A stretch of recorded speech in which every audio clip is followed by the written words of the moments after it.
maître Martin Laprade peut dire quelques mots là-dessus, sur cette fameuse ICO. Merci Patrick. Alors, ça tombait bien qu'on me confie ce passage d'un ouvrage collectif, parce que, en tant que praticien, j'étais précisément sur des vrais dossiers d'ICO, parce que vous imaginez que dès l'instant où on a commencé à lire ou à entendre Emmanuel Macron et Bruno Le Maire annoncer que la France allait être pionnière dans l'encadrement juridique de ces ICO, donc sur des jetons, des utilities, prenant le contre-pied et la dimension politique qui ne nous échappera pas de l'attitude américaine avec Donald Trump, qui, eux, ont dit de toute façon, tout ce qui est jetons, on les traite comme des valeurs mobilières, et donc c'est soumis à un prospectus, c'est pavé de 300 pages, soumis à la SEC. Autrement dit, c'est interdit, quoi, en pratique. Surtout si vous avez la prétention de mettre, en fait, vos espèces de bons pour un homme de ménage, ou, des exemples. Faire un prospectus là-dessus, ça passera jamais par les fourches codines de la SEC. Et donc, dans la petite guéguerre, à savoir qui sera le plus innovant et qui s'emparera des phénomènes à la mode, que sont la crypto-économie et la blockchain, là on a senti que la France voulait, claironnait que ça serait elle, en Europe, qui serait la première à offrir un cadre privilégié pour ce que les Américains rejetaient, pour faire simple. Et donc, pas mal d'acteurs en France qui se sont dit, ah ben, si en plus il y a les pouvoirs publics qui encouragent ce nouveau mode de financement de l'économie, si en plus ça peut nous attirer tous les geeks, pas seulement en France, mais internationalement, qui viendraient vers la France, parce que la France offrirait un cadre juridique adapté, c'est génial. On sait que le financement bancaire, c'est un petit peu coincé, vu les taux qui sont pratiqués. La levée de capitaux, ça marche pas terriblement non plus. On les attend un petit peu, les IPO, pour le coup, donc les introductions en bourse. C'est marée basse. Peut-être que l'innovation et la nouvelle chance ouverte par ces ICO, c'est le financement de l'avenir. Et donc, tout de suite, nous, avocats, on a commencé à être sollicités par des clients qui nous disaient, bon, alors, il faut être prêt pour shooter dès que la loi Pacte va sortir. Oui. On refuse pas un client, hein. Bon, alors, comme mes collègues ici, moi je suis un juriste, donc on commence à m'expliquer en quoi consiste la blockchain. Je ne veux pas avoir l'air de rien y connaître, mais oui, mais alors, donc ce que vous voulez émettre, c'est... Non, c'est pas un titre de créance, c'est pas un titre de capital, c'est une espèce de jeton de Monopoly, c'est ça? Oui, oui, c'est ça.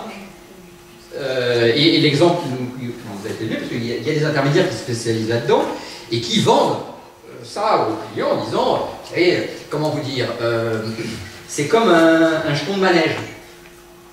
Vous voyez, vous en achetez au départ pour vos enfants, et puis vous leur mettez, puis etc. À chaque fois, ça vaut un tour de manège. Et puis vous savez aussi, quand... peut-être pas parce que vous êtes trop jeune pour avoir les enfants, mais quand vous avez été enfant vous-même, peut-être que dans certains manèges, vous avez une petite baguette, et si vous décrochez un bonbon, vous avez droit à un tour de manège supplémentaire. Pareil, donc les jetons produisent d'autres jetons, et vous pouvez, d'ailleurs, ne pas les utiliser tout de suite, vous les gardez dans votre poche, et puis vous les utiliserez plus tard. Et revendre à l'immobilier. Et il est assez rare que le manège vous rembourse les jetons pas utilisés. Hein. Je dis ça. Ce qui prouve bien d'ailleurs que ce n'est pas des titres de créance. Vous ne pouvez pas aller vous les faire rembourser auprès de l'émetteur. Mais ça a une valeur d'usage, et donc le terme anglais, hein, c'est l'utility token. Donc c'est bien ces jetons-là dont on parle. Et alors, vous pourriez dire, oui, mais le juriste que nous sommes, dit, mais en fait, vous vendez du rêve. Quelle est la garantie que j'obtienne effectivement mon tour de manège et mon machin parce que si votre truc, je l'achète en ligne en plus,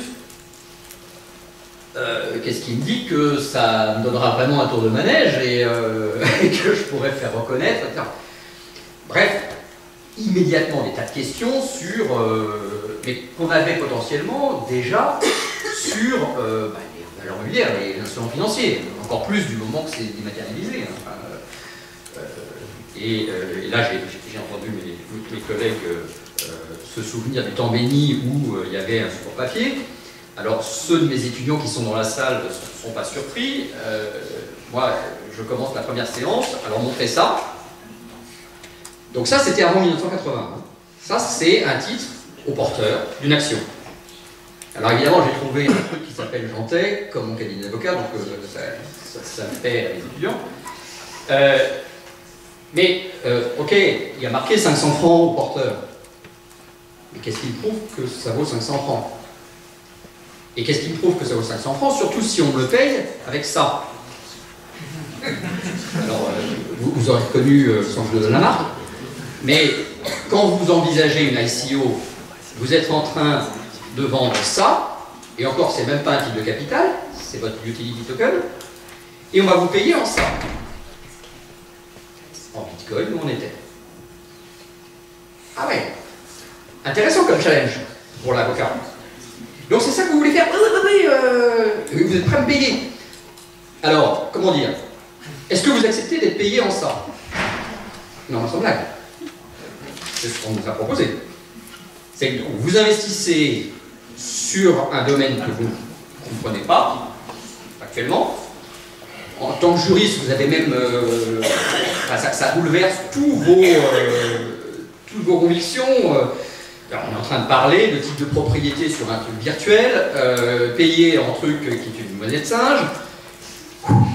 Et en plus, nous, nos honoraires sont payés en ça. Ok, bon. Mais, parfois, l'intérêt intellectuel l'emporte sur la sécurité financière et on dit, allez, chiche. En plus, ça me fera briller en société. En plus, je pourrais participer à un remarquable ouvrage collectif sur la blockchain, passer pour un spécialiste. Et puis, c'est peut-être un truc que mes enfants, qui sont des ados, pour une fois, ils comprendront un petit peu mieux, ou ils se diront, tiens, mon père, il travaille sur la blockchain, il est à la mode, parce que quand je leur dis que je m'occupe des IPO, c'est ringard.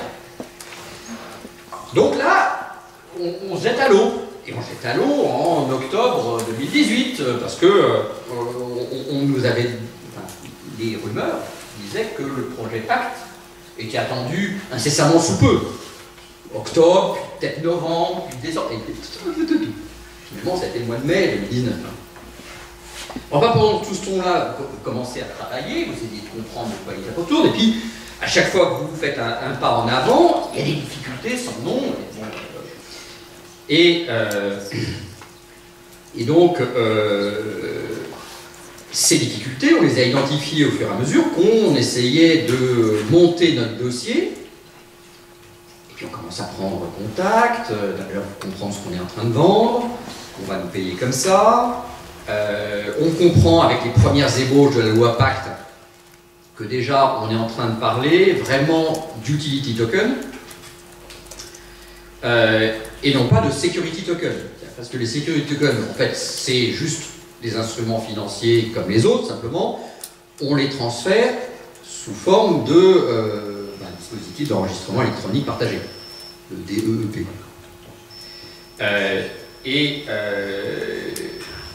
Puis vous avez en pratique une question de calendrier. C'est-à-dire que votre client il piace d'impatience en disant « Ouais, mais quand est-ce que je la fais, mon ICO ?» Parce que, bon, moi, je prépare mon produit, mon utility token, je suis en train de définir ses caractéristiques, Mais j'aimerais surtout pouvoir le vendre et toucher mon argent. Il dit non, non, mais attendez, pour l'instant, l'utility token, ça n'existe pas en droit français. Donc, on attend la loi. Il s'impatiente et il dit mais on est vraiment obligé d'attendre la loi Pacte pour faire. Il dit bah écoutez, l'ICO c'est vraiment pour les utility tokens, mais si vous voulez faire une levée de fonds avec l'effet crypto blockchain avant, on a vu en décembre qu'il y avait le décret. Alors, non, vous avez un peu ruiné mon effet en disant que c'était vide. Au moins, facialement, on pouvait dire, bah tiens, finalement, on peut peut-être inventer que c'est une ICO, mais en fait c'est une IPO sous forme de crypto. Sauf que là, vous avez un problème. On l'a vu ensemble, c'est que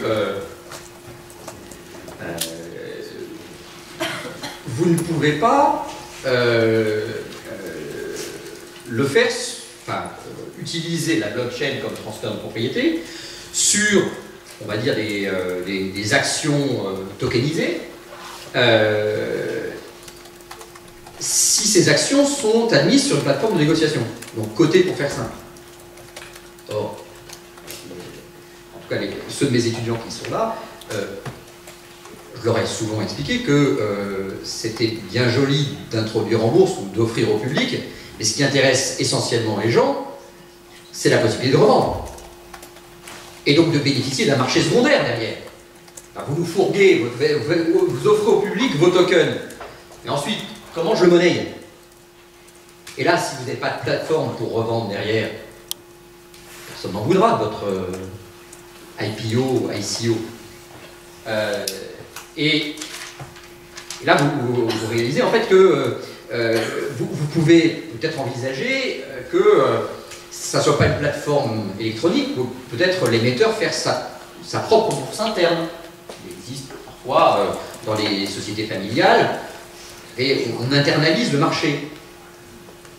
Mais pour que ça commence à fonctionner, si vous avez offert vos titres au public, vous avez très très grand nombre potentiellement de porteurs.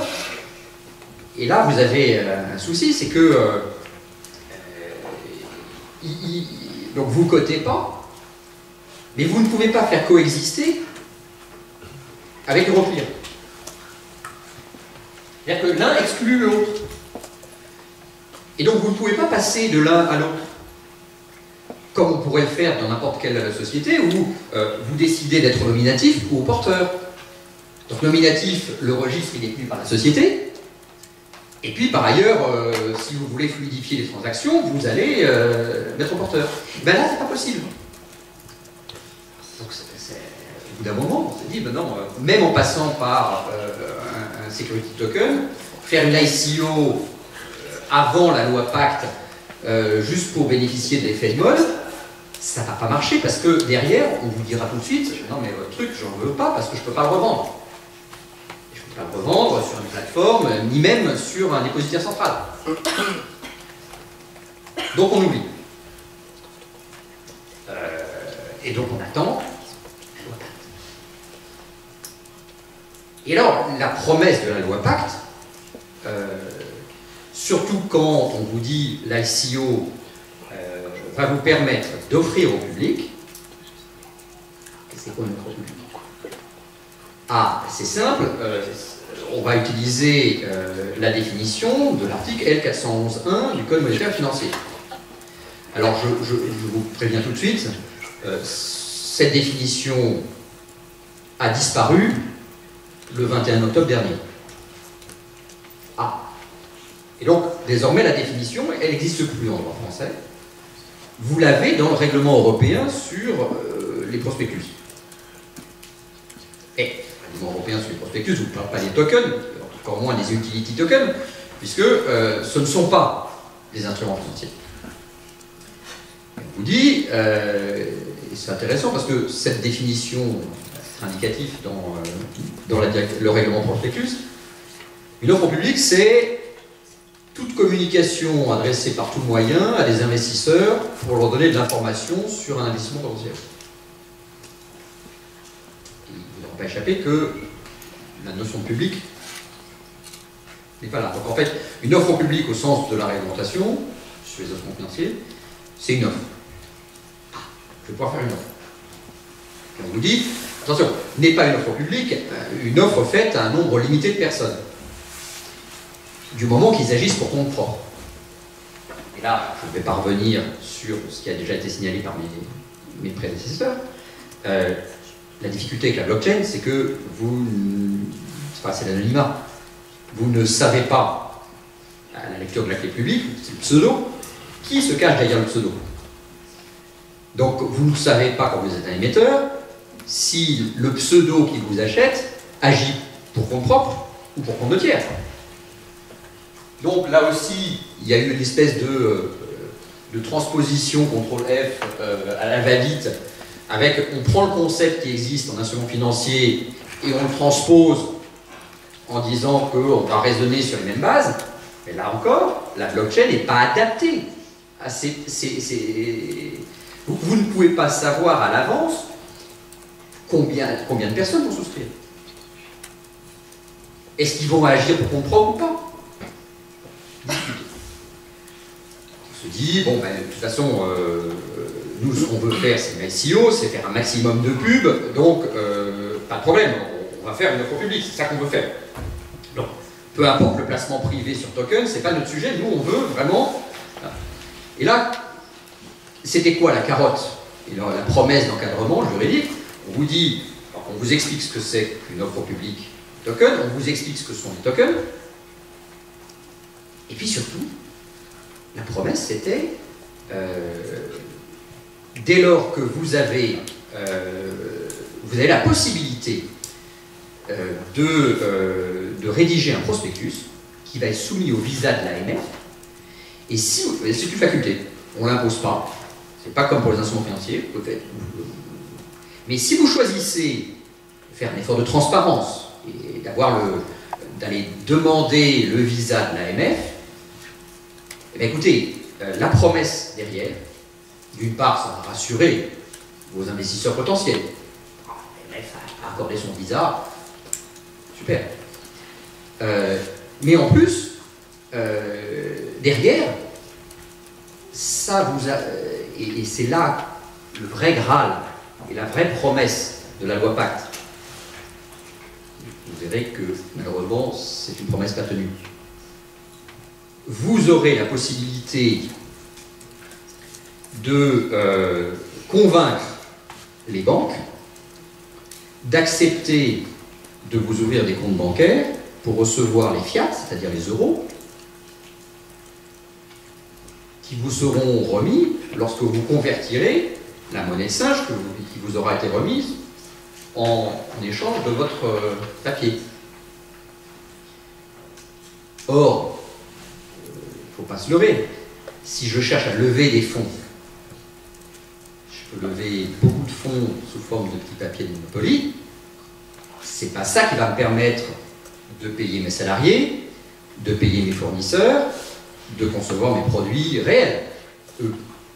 Et même mon papier comme ça, ou l'avocat que j'ai payé avec ça, l'avocat il va aller ensuite à sa banque ou consulter la blockchain en disant mais comment est-ce que je convertis ce truc-là en quoi d'ailleurs?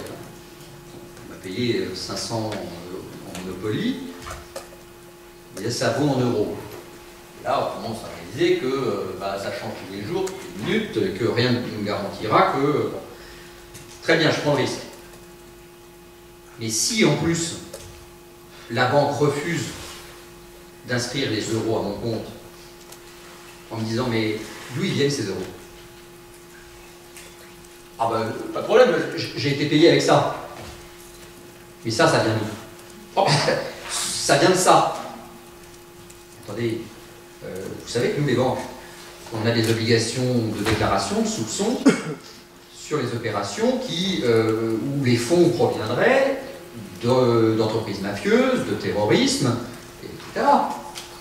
Donc, c'est gentil, mais ça vous a été remis, mais ça a été financé par où? Il venait d'où les euros ou les dollars qui ont servi à acheter ça? il a bien fallu un moment que ça soit acheté. Et vous avez l'identité de la chaîne, là, le propriétaire, vous pouvez me garantir que ça ne vient pas de l'argent de la drogue.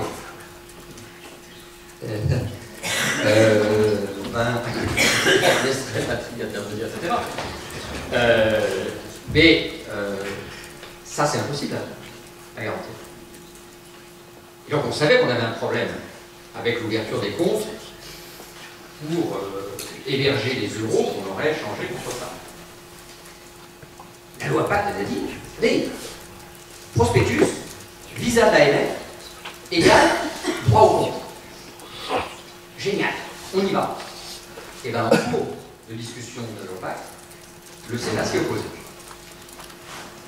Et a fait sauter le droit au compte, qui était garanti par l'ouverture, si vous étiez refusé par les banques, d'ouverture d'un compte auprès de la Caisse des dépôts.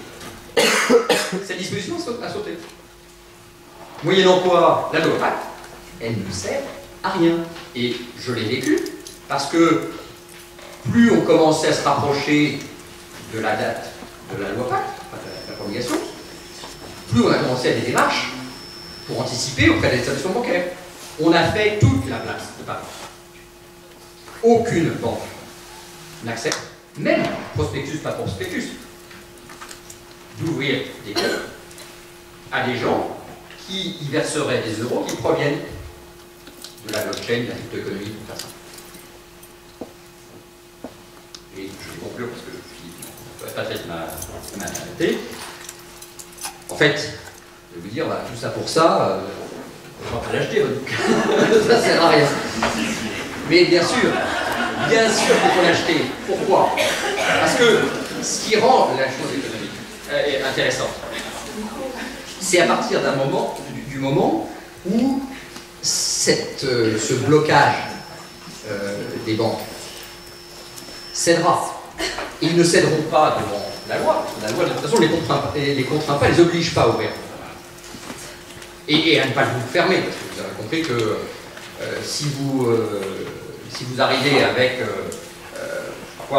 plusieurs milliers d'euros provenant de la crypto-économie, ils vous fermeront. Non, nous, on ne va pas toucher l'argent sale. Qu'est-ce qui fera changer? C'est pour ça que la loi Pacte est intéressante quand même, parce que c'est une première étape. Ok, elle ne suffit pas. Le décret est une première étape. Bien sûr, en l'état, c'est très décevant. C'est pas opérationnel tout de suite. Mais, l'ouvrage, on les a écrits déjà il y a quelques mois, et on voit les changements.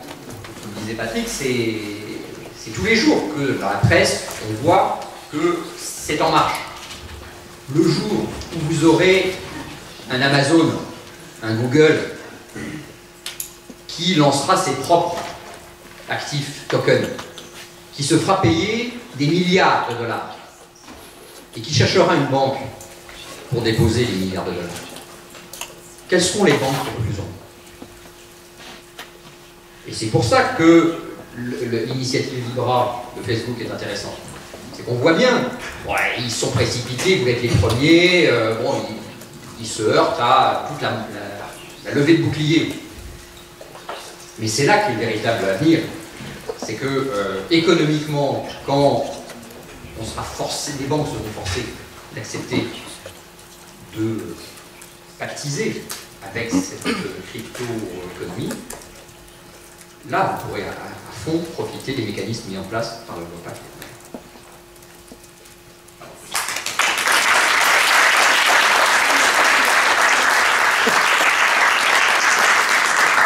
Merci Franck du coup pour ce témoignage et puis cette expérience pratique.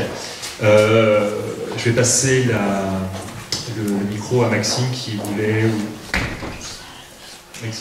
parler un petit peu aussi sur les ICO. Merci beaucoup. Alors non, juste pour compléter ce qui vient d'être dit sur la question du droit au compte, effectivement dans la loi Pacte, on a un article législatif qui effectivement ne fait pas grand-chose. Il dit juste que les banques doivent établir des règles non discriminatoires, proportionnées, objectives, etc. Que quand elles refusent d'ouvrir un compte, elles doivent prévenir la CPR, etc. Et en fait, dans le décret, il y a un décret d'application, alors il y a un décret du 21 novembre, un décret du 28 novembre, je ne sais plus lequel c'est, mais qui précise justement la disposition de ce texte. Et moi, dans la compréhension que j'en avais, il était quand même beaucoup plus contraignant, parce qu'il renvoyait à l'article L 312.1, grand 3, sur vraiment le droit au compte. Donc, si on combine le texte de la loi Pacte et le texte du décret, je crois que la volonté, en tout cas des pouvoirs publics, c'est vraiment d'obliger les comptes et de dire la Banque de France peut désigner une banque pour ouvrir un compte, comme ça se passe sur le droit au compte. Je crois que la volonté est là. Après, est-ce que les banques vont pas un peu traîner les pieds, etc. C'est pas du tout impossible. Ouais. Parce qu'évidemment, on a eu ces discussions avec les banques, etc. Très clairement, il y avait la volonté politique, je suis d'accord, et évidemment, on trouve dans le décret une volonté plus marquée que ce qu'on a trouvé dans la loi, où là, pour le coup, c'est les parlementaires qui ont bloqué.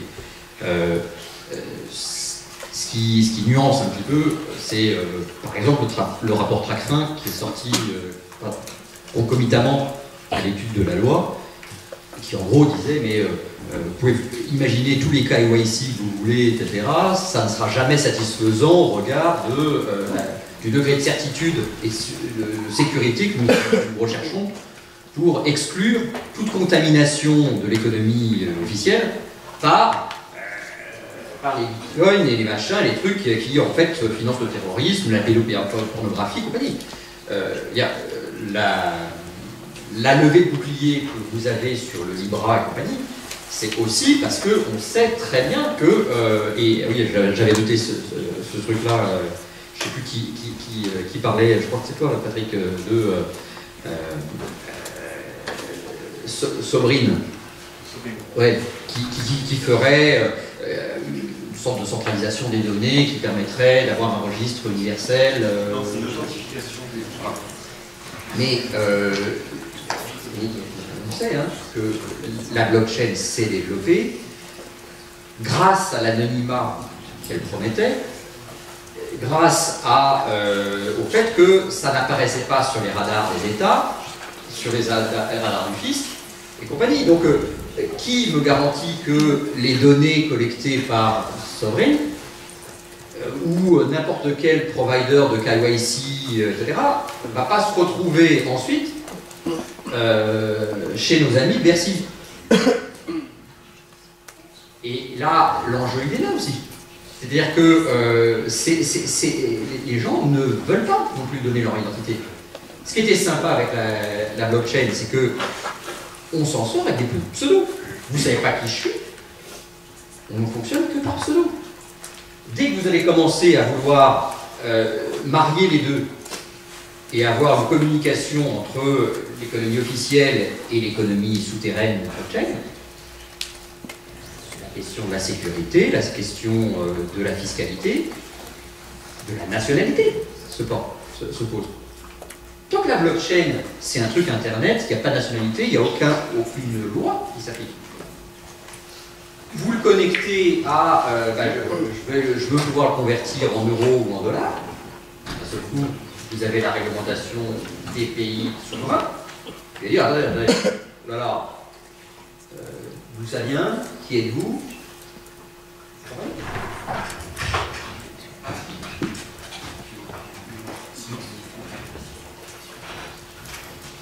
Sur les actions. Non, alors oui, juste en un mot encore sur les ICO, effectivement, il me semble que je rejoins totalement sur le marché secondaire. D'ailleurs, dans la loi Pacte, l'idée du marché secondaire, elle revient à plusieurs reprises.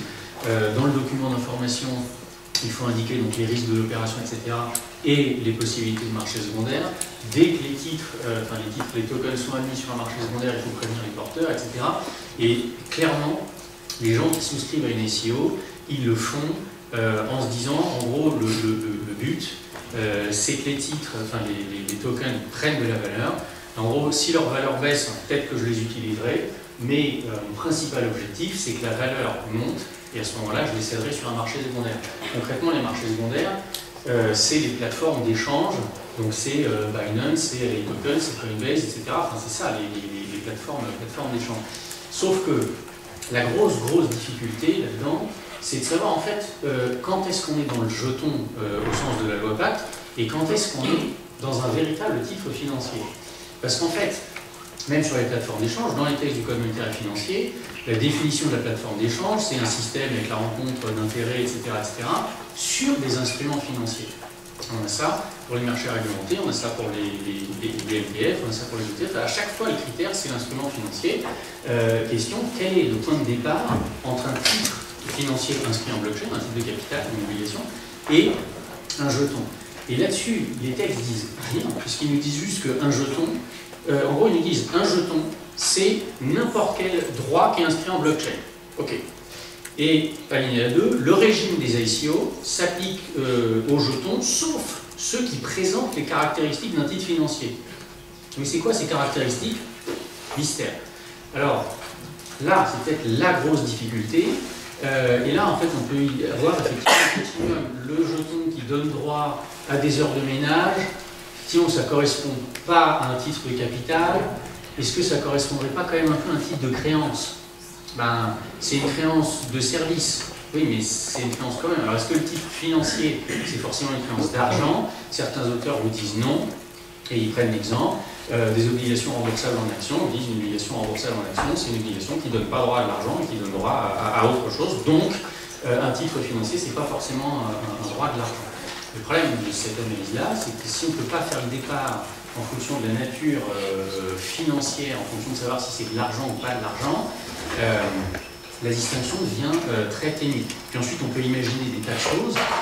Vous avez, par exemple, on parlait avec mon voisin à l'instant, vous avez des sociétés qui ont un modèle un peu particulier, qui consiste à acheter des actions de sociétés non cotées, je pense ça notamment avec SpaceX. On ne pouvait pas acheter des actions SpaceX, elles ne sont pas cotées. Et donc, cette société-là achète des actions, donc ils font ça en gré à gré, et ils émettent des jetons qui représentent d'une certaine manière indirectement les droits auxquels donnent droit justement les actions SpaceX. Alors, ces droits-là, c'est des droits aux retombées indirectes des titres qui sont détenus par la société qui porte le projet.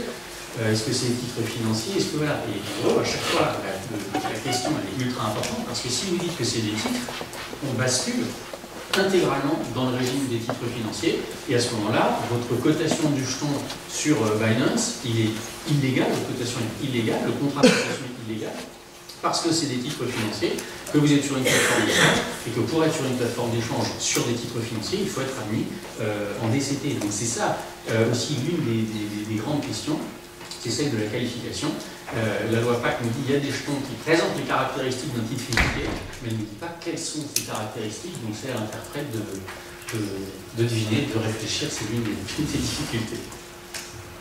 Alors pour rebondir sur ce qui vient d'être dit, et pour faire simple, on a l'impression que la qualification de jeton, c'est un petit peu le joker qui permet de faire tout, et notamment n'importe quoi. Non mais il faut être clair, et qu'au final, c'est le message que l'on a envoyé en disant un jeton, c'est différent, et donc c'est plus ou moins libre. Et je crois qu'il faut revenir à un petit peu plus de rigueur, mais c'est une approche qui n'est pas celle qui a été retenue. Je ne m'étendrai pas, mais clairement, on pouvait parfaitement adopter une autre logique en termes de qualification. Les valeurs mobilières permettaient d'accueillir ces titres. Et là, vous voyez vraiment, vous étudiants, le parti pris, le fait que la politique juridique a pris le pas sur la technique juridique.